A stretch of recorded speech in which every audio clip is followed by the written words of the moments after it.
Welcome to the Women in Vinyl podcast with Jen DiEugenio, founder of Women in Vinyl, and contributor Robin Raymond. This podcast facilitates conversations with those working in the vinyl record industry to educate, demystify, and diversify the vinyl community.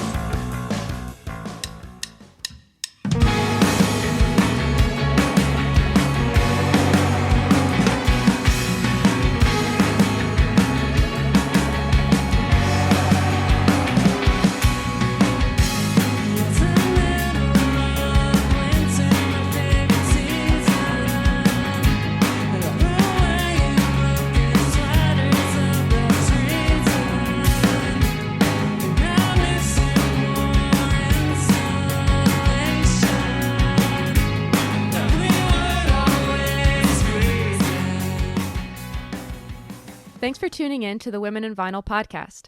This episode is dedicated to continuing our conversation on all things plating.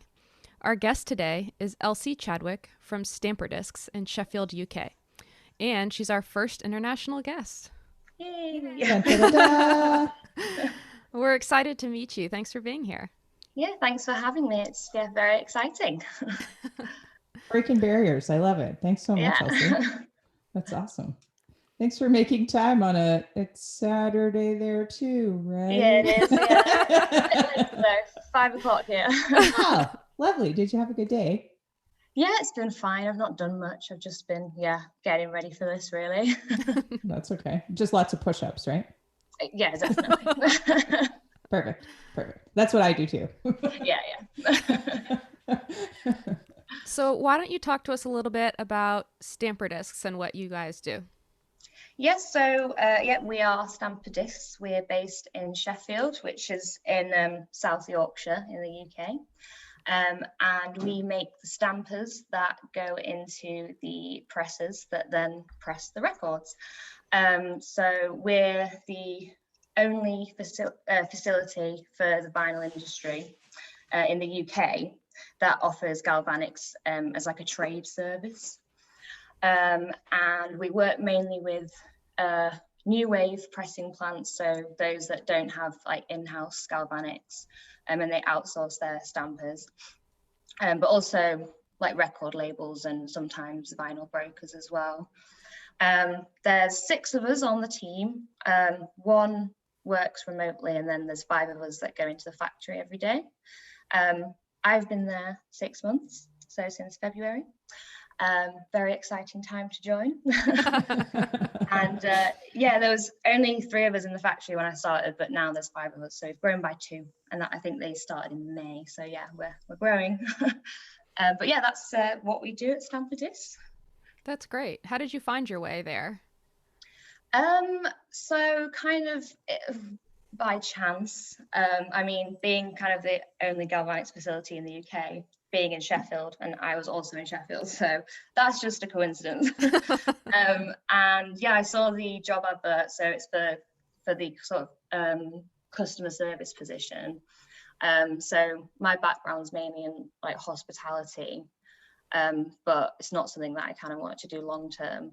So I saw this job advert, and I just kind of thought, how could I make my experience applicable to that, because I thought the job sounded really cool. I really wanted to do it, but I didn't have any experience like in the vinyl industry and limited knowledge really. So yeah, I just kind of went for it and like did what I could, and then here we are today. Yeah, it's one of those things people know so little about to begin with, so it's interesting. Yeah, just started there.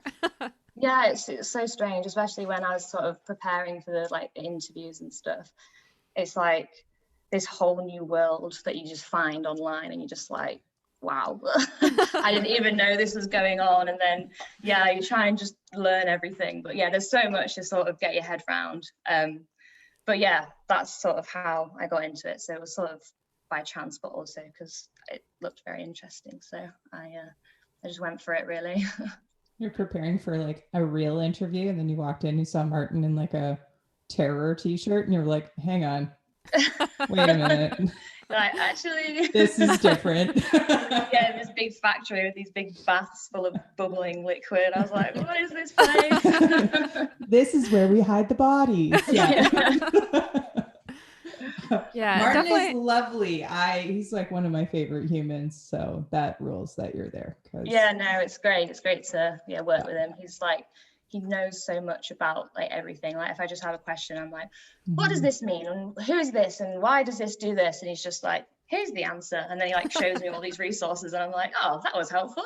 Thank that's you. great. That's awesome. Yeah, I love the website. We'll link it to this so everybody can check it out, and Instagram too. It looks like a cool place to work for sure. Yeah, it's interesting. It's fun. It's like it's always interesting trying to explain to people what you do.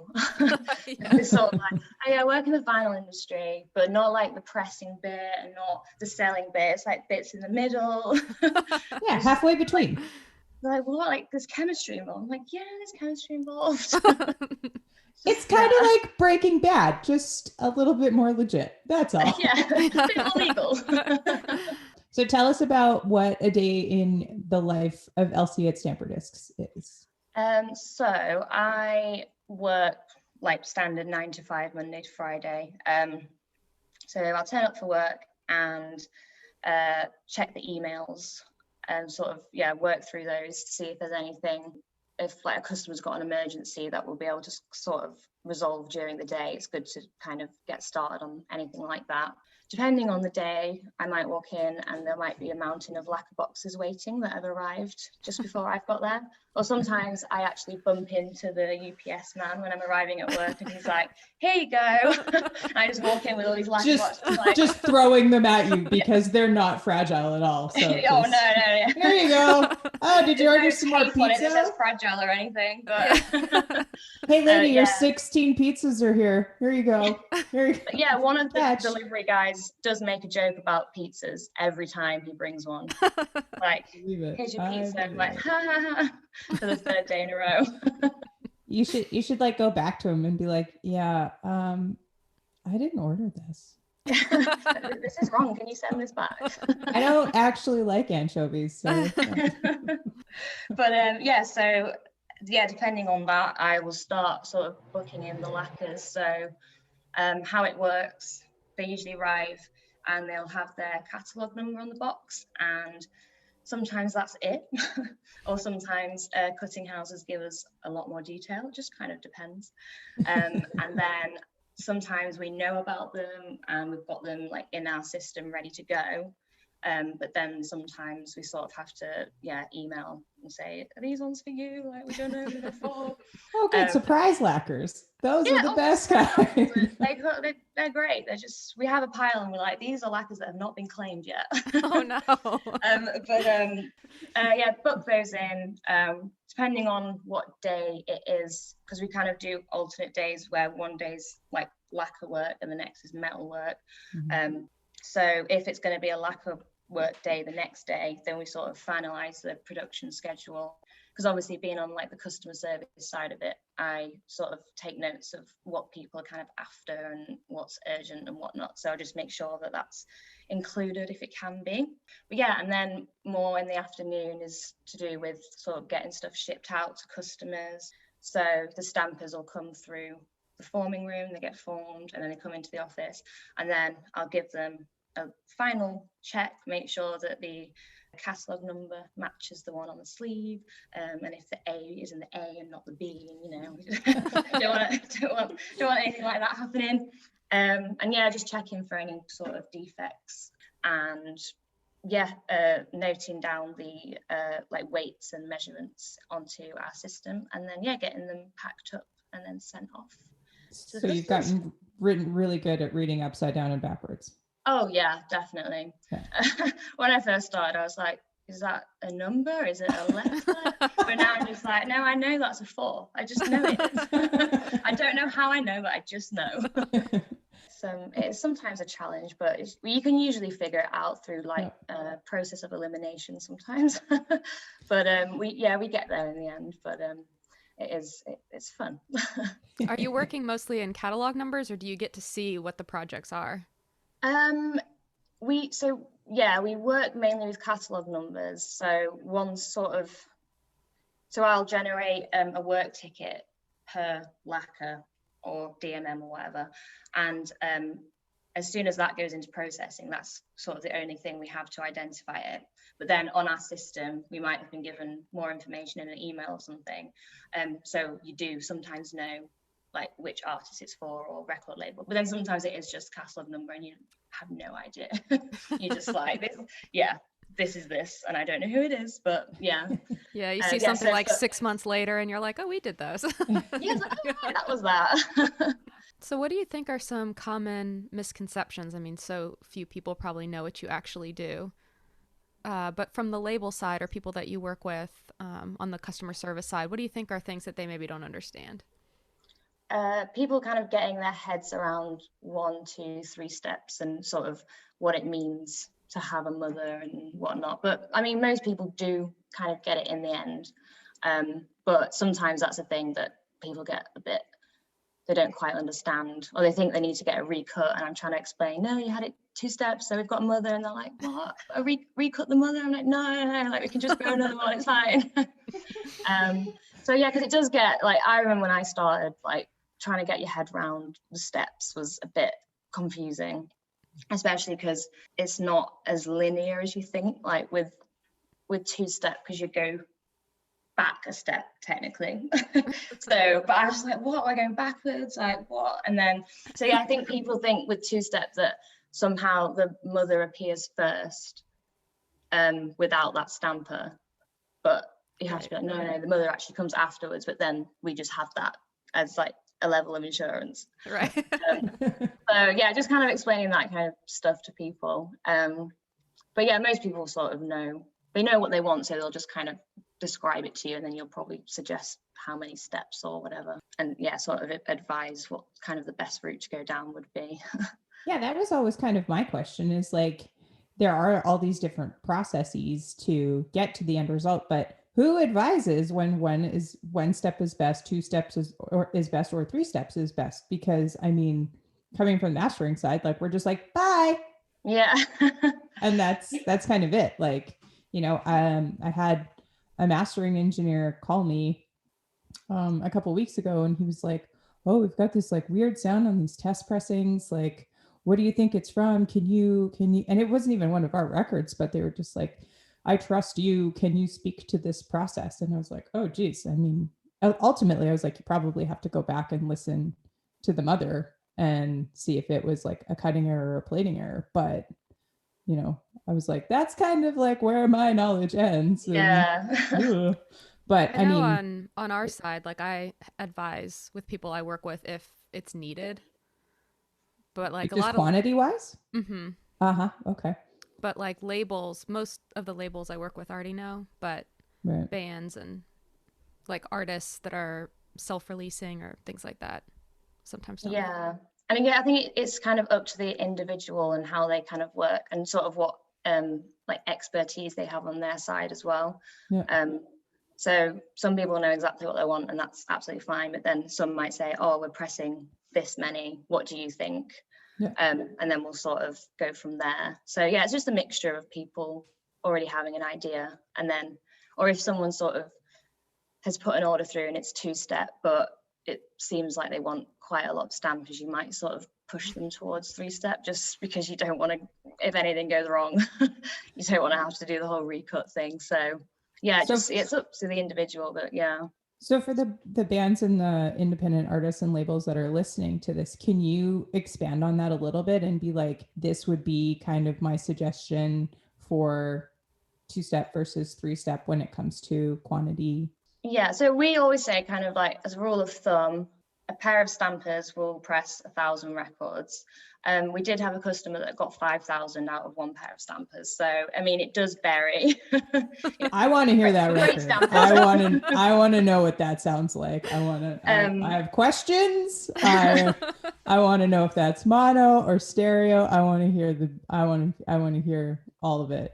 I want to hear the first copy, and I want to hear the 5,000th copy. Yeah, we were impressed. But yeah, so it does vary, but that's what we kind of say as sort of advice. And obviously, like, there's different things that can mean that they won't last as long. Like, apparently, if you're pressing with like colored PVC, it's not as ductile as black or something, so it can like not damage the stampers, but they might not last as long.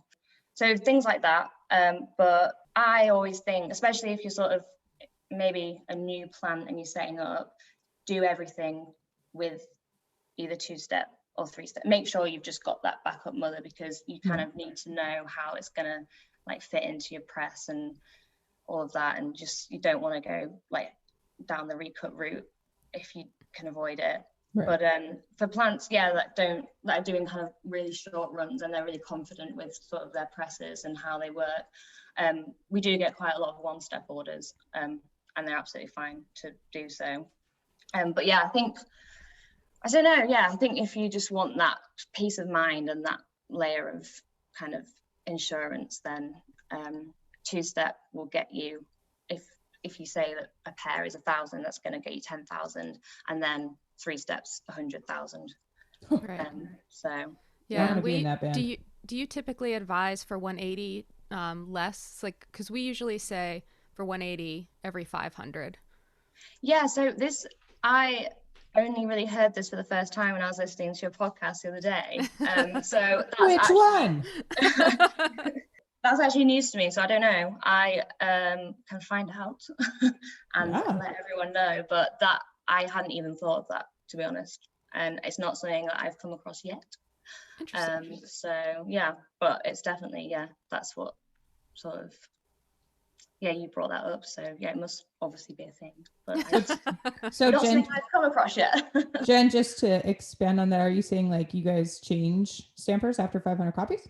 For 180 gram. For 180 gram. Mm-hmm. And is that more like material, just like a hard that number, or is it like there's a little bit of like wiggle room because of like a visual inspection perhaps? Yeah, there's wiggle room, but like that's just the suggestion, just because of the amount of material, we'll wear them quicker.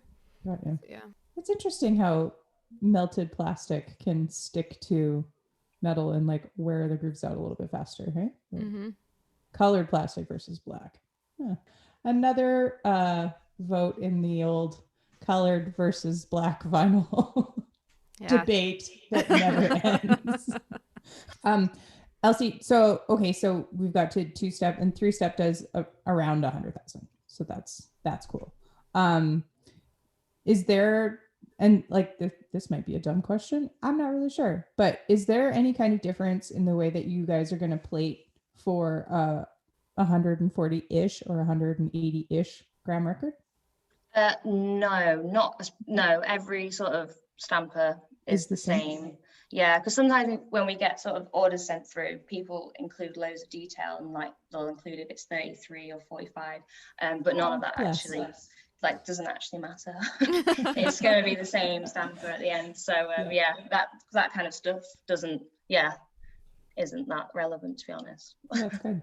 That's okay. But something that would change maybe how you did something in the process would be the machine, right? Like the different type of form. Also the press that it's going to be fit. Yeah. So we sort of have kind of the profile of each customer for what press they have, or some of them have more than one, so you have to kind of switch between and find out which one they're going to use. And then on the work ticket that's printed out, on that it'll have the plating spec and then the diameter and everything at the end. So it's the diameter that changes with different machines. And that's my big question, because I don't know if you know this about our American friends, but they have a different way of counting and measuring. So not like the rest of the world. And I mean, it's like from working at a plant for a hot minute, I was always noticing that there was a disconnect between stampers and plates that might have come from an American facility versus a Canadian or UK Euro facility.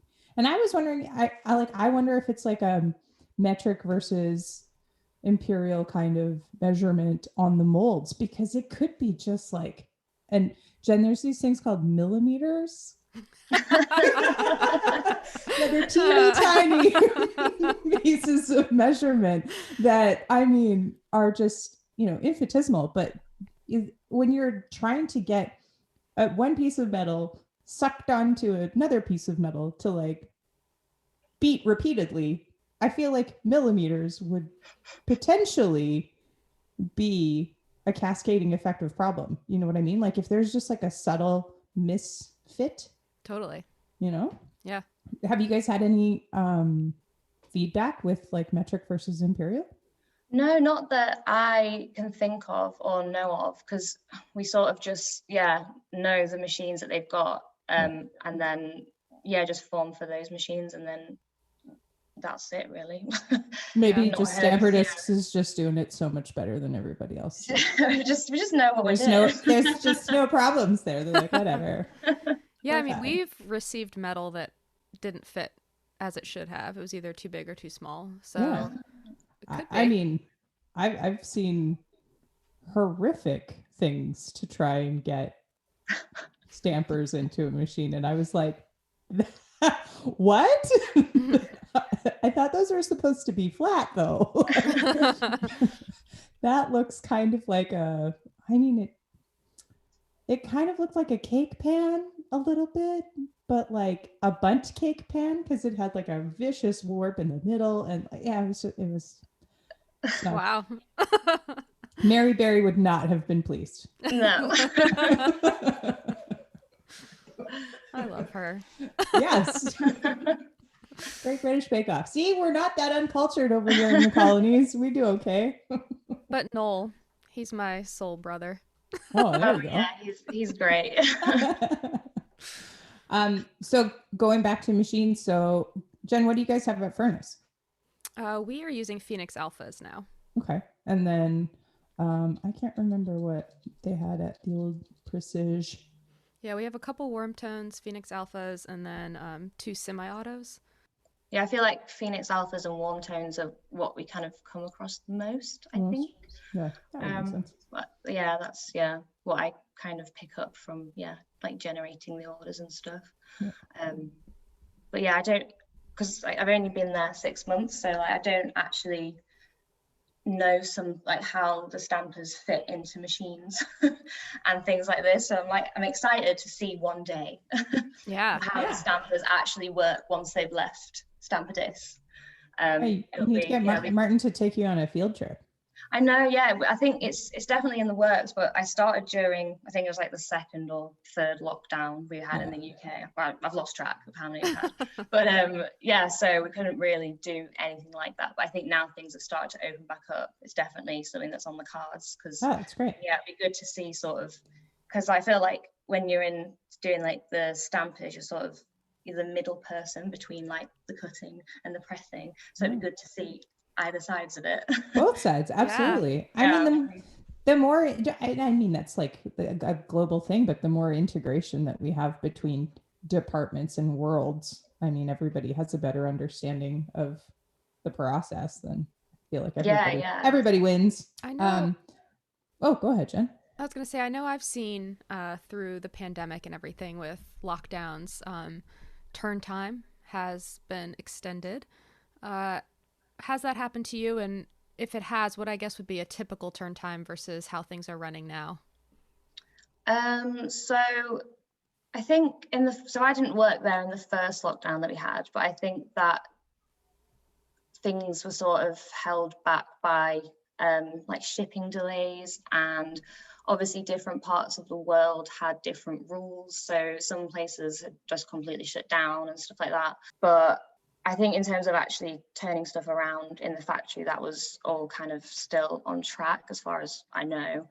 But at the moment, the whole kind of turn time issue is because of just how busy everyone is, rather than to do with, well, I don't know if it's a result of kind of all the music that was made during these lockdowns. But yeah, that's sort of where the kind of turn time issue is coming from now. But I feel like everyone at every stage of the industry is in the same boat there, so it's just sort of kind of adapting to the pace of the industry at the moment, which is, I think, challenging for everyone.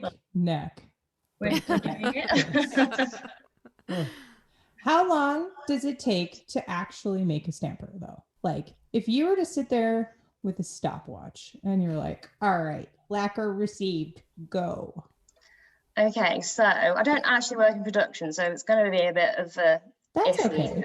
I iffy mean, time, you but know better than we do. So yeah. I mean, we're So- not writing the gospel of plating here. yeah, don't and worry. everything's sort of done in stages. So like lacquer prep's all done in one chunk of the lacquers that are going to be processed. So, but I think if you were to prep one lacquer, it probably wouldn't take that long. But then you've got to do the silvering, all of that, and then it goes into a pre-plating bath for, I think it's about half an hour. Okay. And then it goes into the fast plating bath for about an hour and a half till it's at the correct thickness. And then if it's one-step stamper, once that's been pulled out and separated, then there's your stamper. Then Bob's your uncle. But yeah, if it's two-step, then it needs to go back in the baths, obviously, and then separated when it's come out from the mother, and then three-step, another step on that. So yeah, but yeah, time in the bath an hour and a half-ish, from what I'm aware. So when people come to you with an order, do you tell them like a week? So just at the moment, we're sort of dealing with sort of a backlog of orders, just because it's just been crazy, like how busy it's been. I think there was just one day in, I think it was like March, or 1 week, where there was just so many lacquer boxes like coming through the door. And it's not like they were new customers or anything, it's just our customers, but everyone's just getting way more work. So yeah, it's sort of yeah, trying to just deal with all the stuff that started happening around that time. And you know, You're being so diplomatic. I love it so much. It's me, I'm a diplomat, it's my job. I feel yeah, I think we've had to, you know, obviously let our customers know about what they should expect, and sort of manage that from their point of view. But everyone's been really like fine about it, and everyone knows that we will always try and do our best. If there's like an urgent job or anything like that, we'll always do our best to sort of get things done when people need them. But yeah, I think everyone's sort of in the same boat at the moment, where it's you kind of just have to accept that things are taking a bit longer. for sure. Underlined, bold. Yeah. Good work takes time at the end of the day, and that's exactly it. I mean, Can't rush perfection. So no, I mean, and if you're gonna get if people are gonna get this precious about their records, then like take a back seat, Mary, and let us do our jobs. Exactly. Yeah. And that's the thing. Like, it's just like good work ain't cheap, and cheap work ain't good. Like, yeah. Exactly. And like, trust the professionals. They know what they're doing. So, and they're not going to make your record rubbish. They're going to make it really good. So So you mentioned like lacquer prepping there a second ago. Is there a difference in, and you said because you guys schedule lacquer days versus DMM days, is there a difference in prep wise, like for a lacquer to a copper plate, or is there like a difference in the processing from one to the other? So it's not, so it's lacquer days and metalwork days, but metalwork doesn't necessarily mean DMMs, because I probably like 95% of our orders are lacquers. We do DMM processing, but there's nowhere near as many that come in as lacquers. But so the metalwork days are sort of finishing off the two-step from the day before, or if people, because like now everyone's getting so busy and a lot of people are kind of ordering kind of additional stampers from mothers that we've had in. So we kind of set days aside where it's just kind of growing from metal rather than lacquers. And you don't have to prep the metal like you do a lacquer, because it's not as precious. That's the understatement. So is there like just a big crazy catalog warehouse for all of your mothers that just like all hang out together, and you're like, okay, on shelf 3, 6 in, this is Bad Religion, No Control, go. So we've got sort of like the standard long vinyl storage, you know, the typical table, and that's full of mothers. But then obviously we've gotten busier and more people are going like 2-step, 3-step. So we've also kind of extended and pushed everything back into the back room. We've got a big shelving unit now, which is full of mothers as well. Awesome. But we kind of say that we'll like hold on to mothers for sort of a year, maybe a bit more, and then we sort of give customers the option to take them back. But if they want us to store them, then we will. But yeah, there's Oh, loads, and they're all sort of in the order of their order numbers. Okay. Yeah.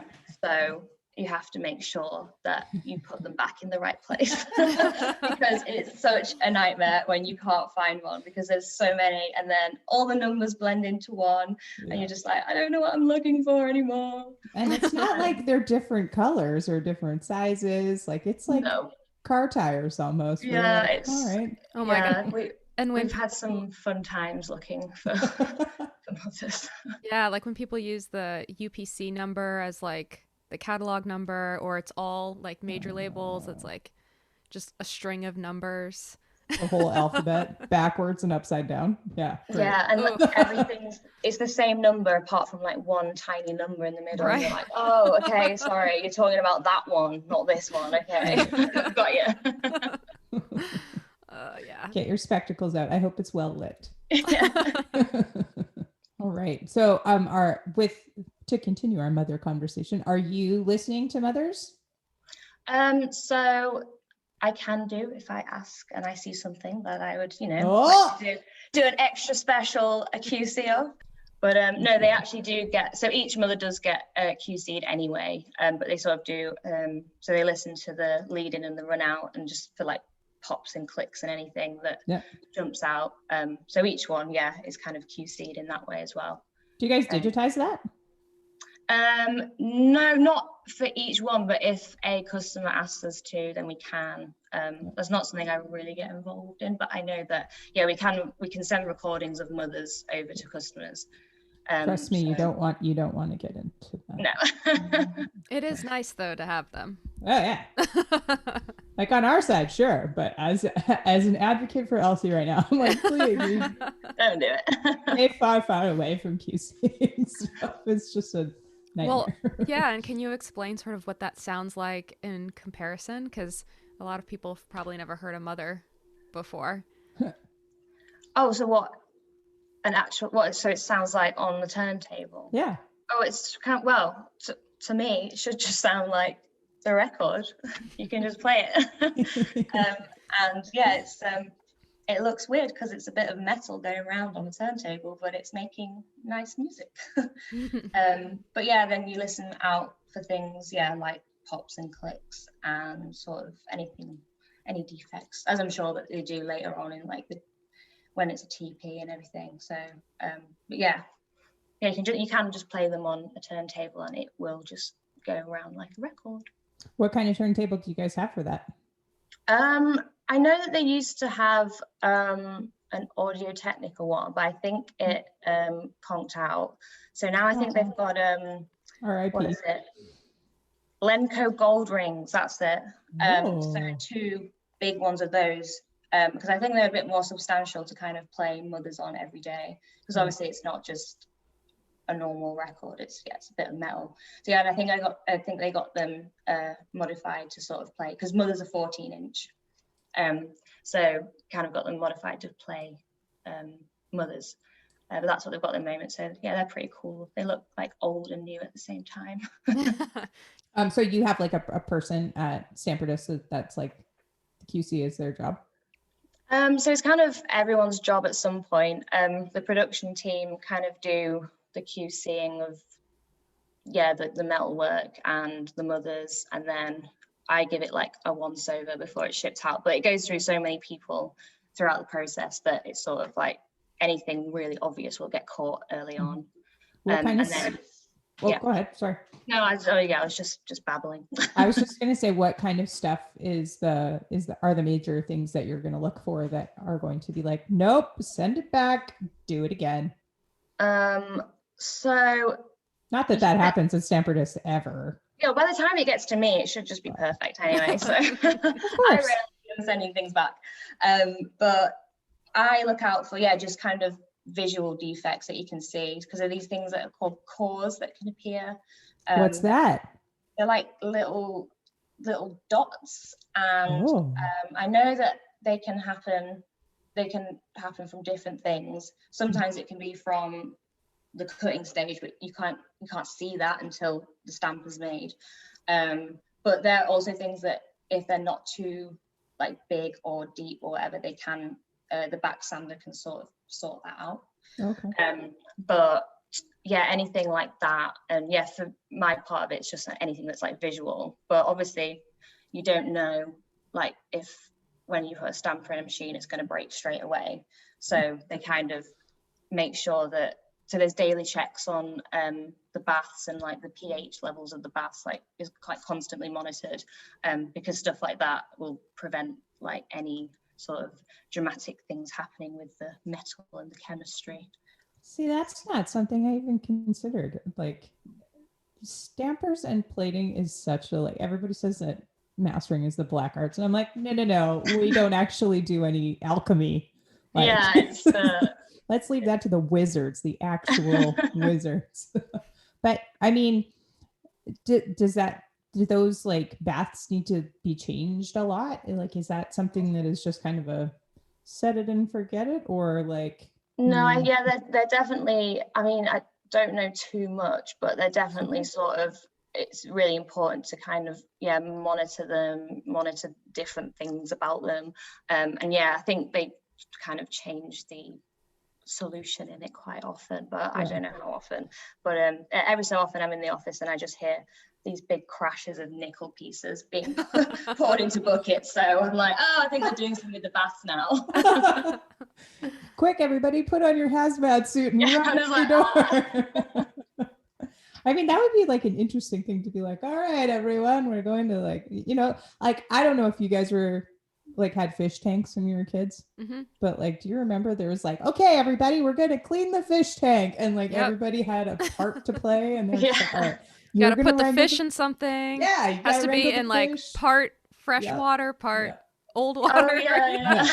Okay, you're gonna scrub the gravel. You're gonna do this with the weird, like the fake plants. You got to do this with the real plants, and like somebody's got to scrub the glass. Like, that's kind of what I imagine plating facilities are like, where it's like, all right, everyone, like, let's clean the baths today. Let's clean, yeah.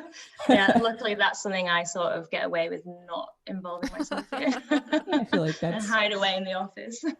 The facility looks super nice and clean though, from you know, the website and everything, and the nickel pieces.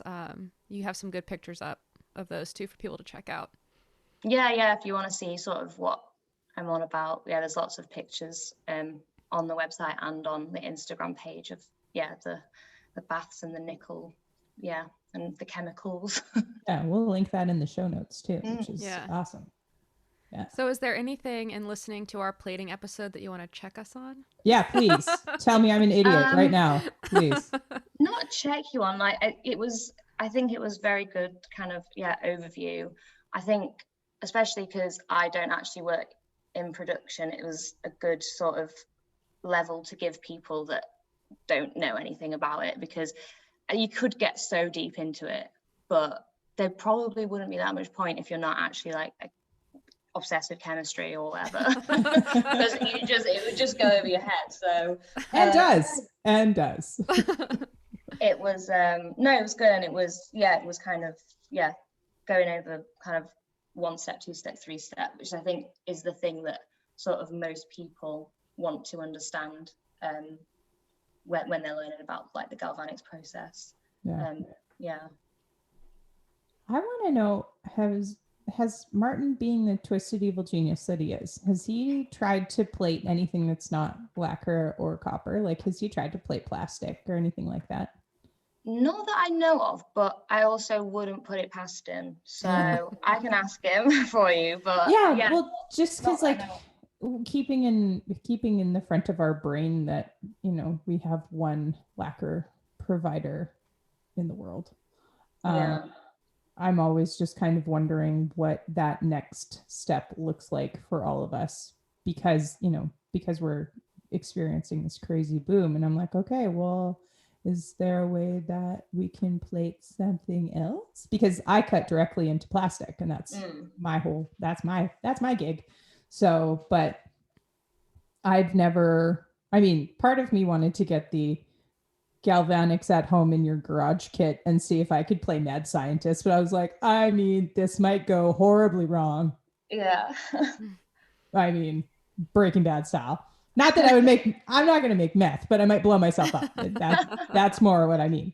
But it would be super interesting to see like what the potential is there to like, you know, plate plastic and see if you get good fidelity or whatever. But yeah, no, it would be.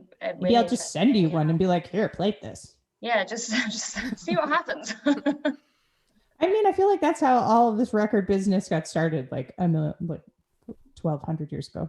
You know, like let's see what shouting at this tiny wax cylinder does. Oh, hey, look, you can hear me. Like it's all experimentation at the end of the day. Are. Yeah. Exactly. Here we are talking to each other about analog things over the internet.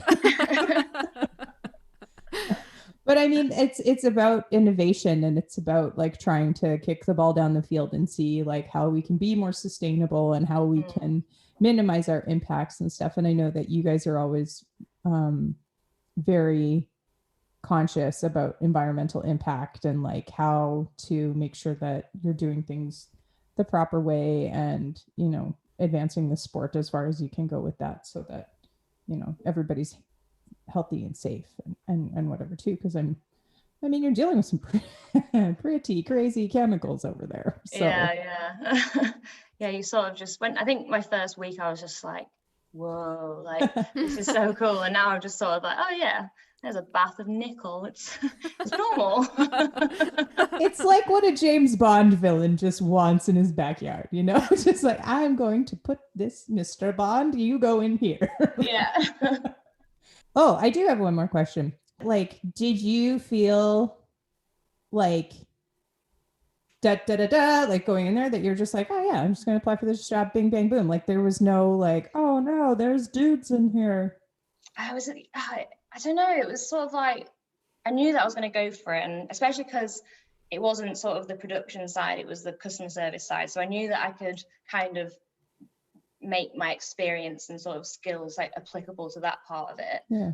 And then I remember I was showing like the job description to my dad, and I was like, oh, but I don't know anything about electroplating. I've never heard that word before until this job application. And I remember he was like, yeah, but it's so kind of niche. He's like, they're not going to be interviewing people that have come from another like galvanics facility. Like everyone's going to be sort of in the same boat. So as long as you do as much research as you can and sort of ask the right questions, then you'll be fine. So that's sort of what I did. Oh yeah, Dad. Yeah, that's great dad advice. Shout out to Dad. Yeah, shout out to the dad. That's Aww. great. And I mean, Martin is like super progressive. I mean, he's a really nice dude. I would never expect any kind of like misogyny or anything like that around anything that he does. But I mean, listening to our past episodes and stuff, like, do you feel like there's any kind of weirdness in the industry that you're just like, oh, I don't experience that at all, you know? Yeah, and it is kind of, I think, especially when I first started, there was only 3 of us that actually would work in the factory. So I definitely didn't really kind of notice the gender imbalance there. But then again, like working, because I talk to customers all day long, and it doesn't take long to sort of recognize that everyone's a man. Well, most people are male, and it's sort of, it's very male dominated industry. So it's a bit strange to sort of like I'm not sort of experiencing any of that, but then I sort of am, because I am the only woman there, but it's not a problem at the moment. But I think if we kind of grew and expanded and there was suddenly 20 men and it was still just me, then I'd probably be like, but because we're such a small team, for the time being, it's not something at work that has bothered me, but I can see it sort of in the sort of industry as a whole, definitely, because everyone is sort of well, you're being the change kid, so that's that's all that matters. Like, you were bold and you took a swing, and I mean, it looks like you like it and you're doing a great job. So that's all that matters. Are you hoping to move from customer service into like getting into the dark arts, or you're like, ooh, those bats are mine? No, I don't, probably not, because I like sort of the business side of it all. Yeah. I do like that, but I do sort of want to learn and understand a lot more about everything there, and also just the industry as a whole, because I just think that then you provide a better sort of service anyway. But I enjoy sort of the businessy side of it, so I think I'll probably just stick with what I know. It's very pernicious. You don't like just we'll circle back in like a couple of years, and we'll see what it's like when you're cutting copper and like plating in your own facility, and you're like, oh yeah, I just do this, I just cut it over here, I walk it over here, it's no problem.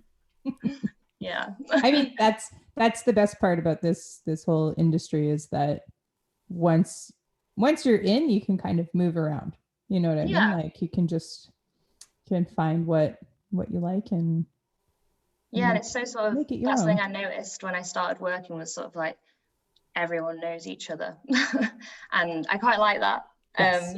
But it's sort of like people would email me and be like, oh, so and so is cutting my lacquers, and I'm like, it's getting Martin. I'm like, who does this, like, because they don't give me the cutting house, they just give me a name, and I'm like, who does this guy work for? I don't understand. But it's just sort of like learning who's who, and who's friends with who, and all of that. So but I think that's a sort of a nice part of the industry, I feel like, because it's so like everyone sort of wants to help each other. It's not like I don't know, maybe I'm just being a bit naive. I've only been here for 6 months, so I don't think get so. the impression that everyone sort of is batting for the same team. I think we're definitely in that riding that wave and getting into that phase. So, and I mean, you know, having people like you know, over there and doing the damn thing, that's exactly what we're after. That's why this whole thing exists, you know? So you're like proof of concept for women in vinyl. Look at you. I know, but it's crazy, because when I kind of started like I think I first followed you on Instagram, and then you announced that you were doing the podcast, and that was, especially the tech talk ones, I was like, this is so useful for me. And I just loved it. And then I remember I think I went into work and I was asking Martin some questions that I had about things, and he was like, oh, you should go on that. And I was like, obviously not. And then here we are, and I'm like, no, of course, out of body experience right now. So I'm like, no, it's good, but it's also it's very strange. Oh no, it's awesome. You're a welcome addition. Thank you. Thank you very much. Oh, it's awesome. So awesome. And when we decide to do our Women in Vinyl on the road, like, there's a StamperDiscs tour in our future. For sure. That would be very fun. Mm-hmm. Oh yeah. So, you want to ask our question? No, you ask. It's your turn. All right. So, since you listen to the podcast, you know this is coming. Yeah. So, what is your split 7-inch? So I'm gonna now pretend that I haven't been thinking about this for the past 3 weeks. I love it. People are starting to prepare for it now. It's my favorite. We've arrived. It's like my thinking phase. It's my favorite. So there's a song called 7 Seconds by a band called Porridge Radio, and I just love it. It only came out, I think, a year ago, maybe even less than, but you know when you hear a song and you just know you're gonna love it forever. And I've been waiting for them to release it as a 7-inch, and they've just not done it, so definitely that, because it doesn't even exist yet. I love it. So Porridge that's Radio. that side. That's so lovely. That's so painstakingly British. I love it. And then I think I just have to go for my all-time favorite song, which is Babies by Pulp on the other side. Oh. So I love Pulp. That's great. They're from Sheffield as well, so awesome. That's fantastic. That's a good one. I mean, Porridge Radio, I'm going to link you in the show notes, and you know, you've got people on your side now. Let's get that 7 happening for please. little Elsie here. I know. I always see like when they do sort of like a Bandcamp merch drop, and I'm just scrolling through and I'm like, is it there? And then it's not there. I'm like, for goodness sake. And I see other people commenting like, when's the 7-second 7-inch coming? It's just like, everyone wants it. Please give it to us. Well, that was awesome. Yeah. Elsie, you're Hopefully a not wealth too of bad. information. Yeah, I thought, oh, it's good, That good was to know. incredible. Oh, Yeah, this time last year I knew nothing about stampers, and here I am now. So thanks again for joining us on the Women in Vinyl podcast, episode 11, with the lovely and talented Elsie Chadwick from StamperDiscs in Sheffield. Thank you to Hit Like a Girl from New Jersey for the use of their song, Boardwalk. This live version was recorded at AGL Sounds. Please check out Hit Like a Girl's new album, HeartRacer. That's out on Refresh Records. We have a podcast sponsor alert. We want to say a huge thank you to other record labels. They've gifted us and our listeners, that's you, a 50% off discount code in their store for the myriad of products that they have available there. If you want to start a record label, this is where you start. They have checklists, they have toolkits, they have all the information that you could ever imagine that will help you start all of your record label dreams. So that's www.otherrecordlabels.com/store, code WIV50 at checkout. Otherrecordlabels.com/store, discount code WIV50. Women in Vinyl turns 3 on August 16th. Treat yourself in the Women in Vinyl store. Guys, you know where it is. womeninvinyl.com/store. Get one of those bitchin' slip mats, a t-shirt, pins, all of the things. As always, join the conversation on Instagram or send us a note at media@womeninvinyl.com. Check out womeninvinyl.com for all of our past episodes and the amazing archive of interviews. Don't forget to like and subscribe and give us a 5-star review if you like our podcast, or give us a 4-star review if you think that we have something to work on. And pass it on to all of your friends that collect vinyl or are interested in the making vinyl process. We really, really appreciate it, and it helps us get out to a bigger network. You can also contribute to furthering our mission at www.patreon.com/womeninvinyl. You'll get early access to episodes, backstage content, behind the scenes, wondrous, beautiful things, all the B-sides, the deep cuts, the amazing extras, and help us to start on our own not-for-profit to further our demystification, education, and infiltration goals of more women and non-binary identifying humans into the vinyl making space. That's episode 11. That's a wrap. We'll see you on the B-side. Thanks, guys. This episode has been brought to you by Women in Vinyl and Red Spade Records. Thank you for listening. Please remember to subscribe, and you can always contact us directly by visiting www.womeninvinyl.com.